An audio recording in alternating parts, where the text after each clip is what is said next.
എല്ലാ പ്രേക്ഷകർക്കും കേരള അപ്ഡേറ്റ്സിലേക്ക് സ്വാഗതം.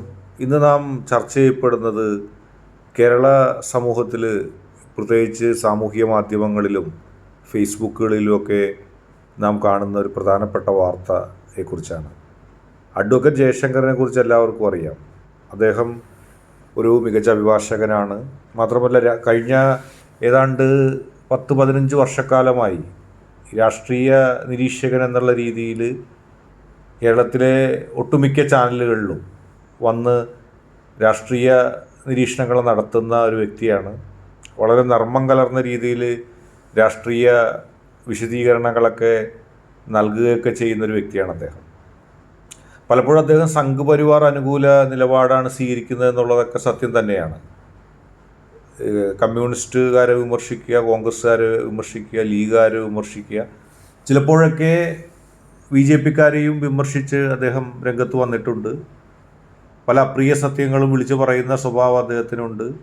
പലപ്പോഴും അദ്ദേഹത്തിൻ്റെ പരാമർശങ്ങൾ വളരെ മോശമായും കണ്ടിട്ടുണ്ട്. ചില ആളുകളെ നിശിതമായി വിമർശിച്ചു അദ്ദേഹം വരുന്നുണ്ട്.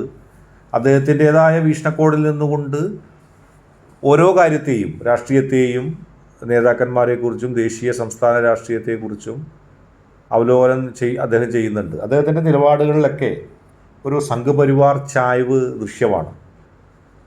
സംഘപരിവാറിനോട് അദ്ദേഹം കൂടുതൽ അനുഭാവം കാണിക്കുന്നു, അദ്ദേഹം കൂടുതൽ സംഘപരിവാർ അനുകൂലമായി നിൽക്കുന്നു എന്നുള്ളൊരു നിലപാടൊക്കെ അദ്ദേഹം പലപ്പോഴും സ്വീകരിച്ചിട്ടുമുണ്ട്. ഒരിക്കൽ BJP സംസ്ഥാന അധ്യക്ഷനായ ശ്രീ K. സുരേന്ദ്രന് രാഖി കെട്ടിക്കൊടുക്കുന്നത് വരെയുള്ള സംഭവങ്ങളൊക്കെ നാം കണ്ടതുമാണ്. അദ്ദേഹത്തിൻ്റെ രാഷ്ട്രീയം പറയാം. അദ്ദേഹം ഒരു സംഘപരിവാർ അനുഭാവിയാണെന്ന് പറഞ്ഞുകൊണ്ട് നമുക്ക് അദ്ദേഹത്തെ ഒരു പരിധിയിൽ കൂടുതൽ വിമർശിക്കാനൊന്നും ഉള്ള ഒരു അവകാശം ആർക്കുമില്ല. കാരണം ഓരോരുത്തർക്കും ജനാധിപത്യ രീതിയിൽ അവരുടേതായ അഭിപ്രായ പ്രകടനങ്ങൾ നടത്തുന്നതിനുള്ള അധികാരം അല്ലെങ്കിൽ അഭിപ്രായ സ്വാതന്ത്ര്യം നമ്മുടെ നാട്ടിലുണ്ട്. ഭരണഘടനയും ഉറപ്പ് നൽകുന്നത് അത് തന്നെയാണ്. ആർക്കും ആരെയും വിമർശിക്കാം, പക്ഷെ പരിധി ലംഘിക്കരുത് എന്ന് മാത്രം. അദ്ദേഹം ഒരു സംഘപരിവാർ RSS അനുഭാവിയാണെന്ന് പറഞ്ഞുകൊണ്ട് നമുക്ക് അദ്ദേഹത്തെ നിശ്ചിതമായി ഇപ്പോൾ PV അൻവർ വിമർശിച്ചതുപോലെ വിമർശിക്കുന്നതിൽ അർത്ഥമില്ല. കാരണം അദ്ദേഹത്തിൻ്റെ അഭിപ്രായം പറയുന്നു.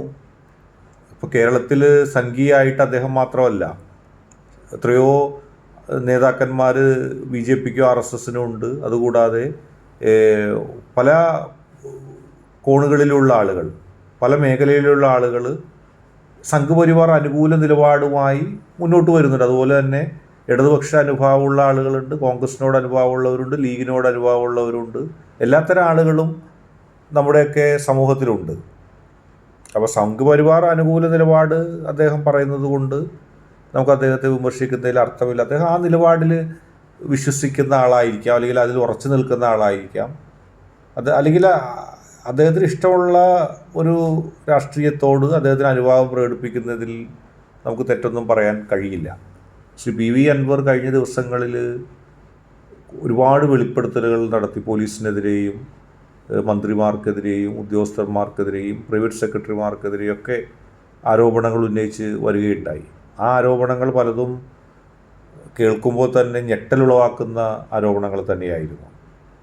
ചില പോലീസ് ഉദ്യോഗസ്ഥന്മാർക്കെതിരെ ആരോപണങ്ങളുണ്ടായി. അങ്ങനെ പലതരത്തിലുള്ള ആരോപണങ്ങൾ വന്നു. ചില കേസുകൾ കൈകാര്യം ചെയ്തതിൽ മുതിർന്ന പോലീസ് ഉദ്യോഗസ്ഥന്മാർ പോലും വീഴ്ചകൾ വരുത്തി. മുതിർന്ന പോലീസ് ഉദ്യോഗസ്ഥന്മാർ അവരുടെ ജോലിയിൽ ചെയ്യാൻ പാടില്ലാത്ത കാര്യങ്ങൾ ചെയ്യുകയും നാം ഇതുവരെ കേട്ടുകേൾവിയില്ലാത്ത പല കാര്യങ്ങളും പുറത്തു വരികയൊക്കെ ചെയ്തിട്ടുണ്ട്. ഏതായാലും അതിൻ്റെയൊക്കെ വെളിപ്പെടുത്തൽ പലതും ഞെട്ടിക്കുന്ന തരത്തിലുള്ളതായിരുന്നു. ശ്രീ PV അൻവർ പറയുന്ന വസ്തുതകളിൽ കാര്യമുണ്ടെങ്കിൽ അതേക്കുറിച്ച് അന്വേഷിച്ച് കൃത്യമായ നടപടികൾ കുറ്റക്കാർക്കെതിരെ സ്വീകരിക്കണം. അത് നാടിൻ്റെ ആവശ്യമാണ്. കാരണം നിയമങ്ങൾ അതിൻ്റേതായ രീതിയിൽ സംരക്ഷിക്കപ്പെടേണ്ടത് ഒരു പൊതുസമൂഹത്തിൽ, നീതി ന്യായ വ്യവസ്ഥകൾക്ക് പ്രാധാന്യമുള്ള ഒരു സമൂഹത്തിൽ ആവശ്യമാണ്. പക്ഷെ അദ്ദേഹം ശ്രീ ജയശങ്കറിനെതിരെ പബ്ലിക്കായി പൊതുവായിട്ട് പറഞ്ഞ ചില വാക്കുകൾ, ചില പരാമർശങ്ങൾ യഥാർത്ഥത്തിൽ ഒഴിവാക്കപ്പെടേണ്ടതാണെന്ന് നമുക്ക് പറയേണ്ടി വരും. ജയശങ്കറിനെ തന്തയ്ക്ക് വിളിക്കുന്ന ഒരു നിലപാടിലേക്കും അദ്ദേഹത്തിൻ്റെ തലയിലേക്ക് കക്കൂസ് മാലിന്യം ഒഴുക്കുമെന്നൊക്കെ പറയുമ്പോൾ അതൊരു ജനാധിപത്യ അല്ലെങ്കിൽ ഒരു രീതിയാണോ അല്ലെങ്കിൽ ഒരു ന്യായമായ രീതിയാണോ എന്നുള്ളതിന് നമുക്ക് ഒരിക്കലും അതിനെ പിന്താങ്ങാൻ സാധിക്കില്ല. നിലപാടുകൾ കൊണ്ട് എതിർത്ത് മുന്നോട്ട് പോകാം, അല്ലെങ്കിൽ നിയമപരമായി എതിർക്കാം. ഒരിക്കലും പൊതു മാധ്യമങ്ങളിൽ നിന്നുകൊണ്ട് അല്ലെങ്കിൽ പൊതു പ്ലാറ്റ്ഫോമിൽ നിന്നുകൊണ്ട് ഇത്തരത്തിൽ സംസാരിക്കുന്നത് ശരിയല്ല. ജയശങ്കർ പറയുന്നതിൽ തെറ്റുണ്ടെങ്കിൽ അദ്ദേഹത്തെ നിശിതമായി അതിൻ്റെ പരിധി ലംഘിക്കാതെ വിമർശിക്കാം, അതിൽ തെറ്റില്ല. ഇപ്പോൾ പി വി അൻവറിന് ആ നിലപാടുകളോട് വിയോജിപ്പുണ്ടെങ്കിൽ, ഇപ്പോൾ ജയശങ്കർ പി വി അൻവറിനെ മതവാദി എന്ന് വിളിച്ചു എന്നുള്ളതാണ്, അതാണ് അദ്ദേഹത്തെ ചൊടിപ്പിച്ചു എന്ന് പറയുന്നത്. തിരിച്ച് ജയശങ്കറേയും അദ്ദേഹത്തിൻ്റെ പരാമർശങ്ങളിൽ ഒരു തീവ്ര നിലപാടുള്ള അല്ലെങ്കിൽ തീവ്ര ഹിന്ദു നിലപാടെടുക്കുന്ന ഒരാളാണെന്നുള്ള വിമർശനങ്ങളൊക്കെ ജയശങ്കർക്കെതിരെ ഉന്നയിച്ചിട്ടുണ്ട്. അത്തരത്തിലുള്ള രീതിയിൽ പരിധി ലംഘിക്കാതെ പി വി അൻവറിന് വിമർശിക്കാം, തിരിച്ച് ജയശങ്കറിന് വിമർശിക്കാം. പക്ഷേ പൊതുസമൂഹം, അതിൻ്റെ നിയമം, അതിൻ്റെ പൊതുമര്യാദ, അതിനെയൊക്കെ ലംഘിച്ചുകൊണ്ടുള്ള ഒരു ഭീഷണിപ്പെടുത്തലോ അല്ലെങ്കിൽ ഒരു അധിക്ഷേപിക്കലോ ഒന്നും ശരിയല്ല. എല്ലാവർക്കും ജയശങ്കറിൻ്റെതായ രാഷ്ട്രീയ നിലപാട് ഉയർത്തിപ്പിടിക്കുക. അദ്ദേഹം ഒരു RSS കാരനോ അല്ലെങ്കിൽ അദ്ദേഹം ഒരു ഹിന്ദു സംഘപരിവാർ അനുഭാവം വെക്കുന്ന ഒരാളാണെന്ന് പറഞ്ഞുകൊണ്ട് നമുക്ക് അദ്ദേഹത്തെ വിമർശിക്കാൻ സാധിക്കില്ല.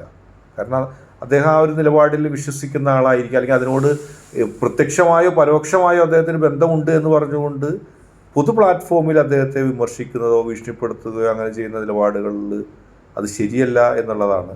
പി വി അൻവർ ഉന്നയിക്കുന്ന കാര്യങ്ങളിൽ സത്യമുണ്ടെങ്കിൽ അതിന് കൃത്യമായ അന്വേഷണങ്ങൾ നടത്താം. കൃത്യമായ അന്വേഷണങ്ങൾ നടത്തി കുറ്റക്കാർക്കെതിരെ നടപടി സ്വീകരിച്ച് മുന്നോട്ട് പോകേണ്ടതുണ്ടെങ്കിൽ മുന്നോട്ട് പോകേണ്ടതുമാണ് എന്നുള്ളതാണ്.